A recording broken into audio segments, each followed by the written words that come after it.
Hey everyone, Pastor Tom here.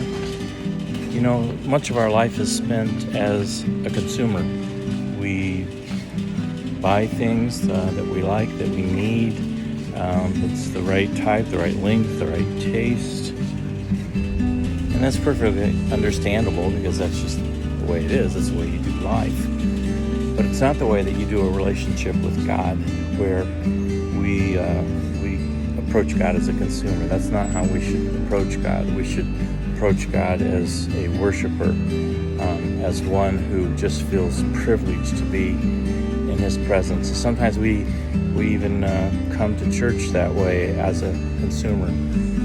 We might say, for instance, I want my sermon to be like this, to have a lot of punch, a lot of encouragement. That's exactly what I want, and I want it to be a certain kind of length. I don't want it to go too long,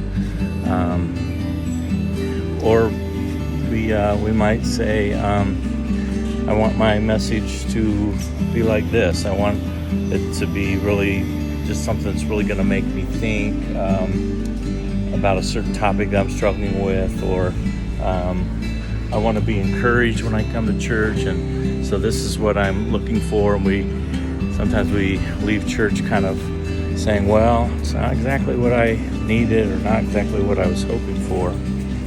Or I want my music to be exactly like this, like what it used to be when I was younger. Or I want my music to be more like this, in the style that I want it to be today. The thing is, it's not for us. Worship is for God, but we get the perspective wrong. We think we're there for us and for what it can do for us, instead of understanding that when we're there, God does something for us, amazingly, but we have to be there first for Him, not as a consumer, but as a worshiper. Sometimes when we go to church expecting only what we want, it's almost like going to someone else's birthday party and being upset because a particular kind of cake wasn't the cake that we like, when in reality the cake was made for someone else. So join us for church, if you will, on Sunday at the Good Church of God, 10:30 in the morning. And I'm going to be talking about that. We're going to be worshiping God, but let's come with a gift that we can give to God instead of thinking that we're there to just get something for ourselves.